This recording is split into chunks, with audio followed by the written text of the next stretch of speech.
আমি একটা ইমানের উদাহরণ দিচ্ছি।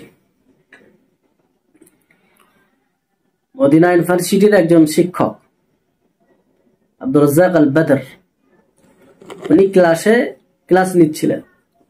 ক্লাস নিতে নিতে নাম ডাকছিলেন, সমস্ত ছাত্র নাম ডেকেছে।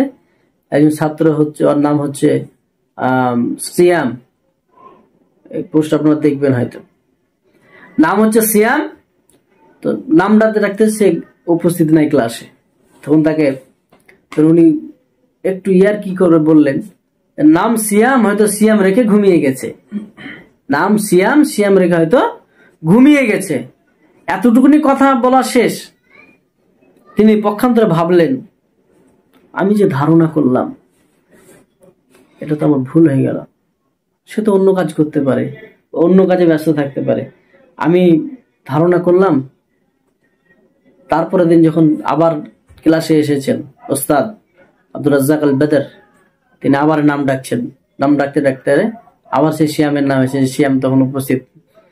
তখন তিনি ইমানের, আমি কথাটা বলতে চেয়েছি, তিনি কতগুলা বই নিয়ে গিয়ে সিয়ামকে বলছে, এটা তোমার বই, এটা নাও, এবং তুমি এর বিনিময়ে তুমি আমাকে ক্ষমা করে দেবে, আমি এটা বিশ্বাস করি।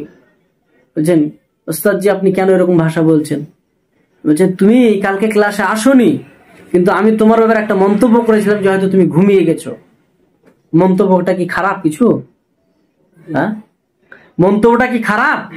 ওস্তাদ বলছেন যে ছাত্র হয়তো ঘুমিয়ে গেছে, উনি বলছেন যে ওনার ব্যাপারে যেহেতু আল্লাহ রাসূল সাল্লাল্লাহু আলাইহি ওয়াসাল্লাম বলেছেন তোমরা ধারণা করো না, এটাই মিথ্যা। তাহলে আমি ধারণা করলাম, তার মানে আমি আল্লাহ এবং আল্লাহ রসুলের একটা কথাকে অমান্য করলাম, নাফরমানি করলাম। তিনি সঙ্গে সঙ্গে লজ্জিত হলেন এবং ছাত্রের কাছে ক্ষমা চাইলেন, কিছু বই দিলেন। ঈমান আছে? ইসলাম এমনি প্রতিষ্ঠিত হয়নি। ইসলাম এমনি প্রতিষ্ঠিত হয়নি।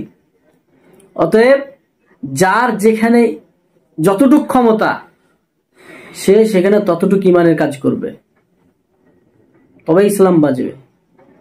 তবে ইসলাম বাঁচবে না তো বাঁচবে না।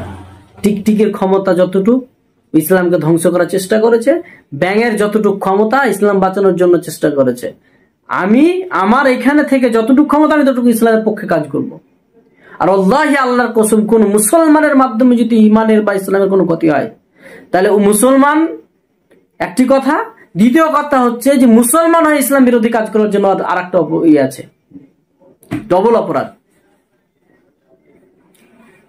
আর বর্তমান পরিস্থিতিতে এমন এক ভয়াবহ পরিস্থিতি আমাদের সামনে উন্মুক্ত হয়েছে, পাপাচারের সমস্ত দ্বার খুলে দেওয়া হয়েছে, পাপাচারের কোনো দ্বার বন্ধ নাই।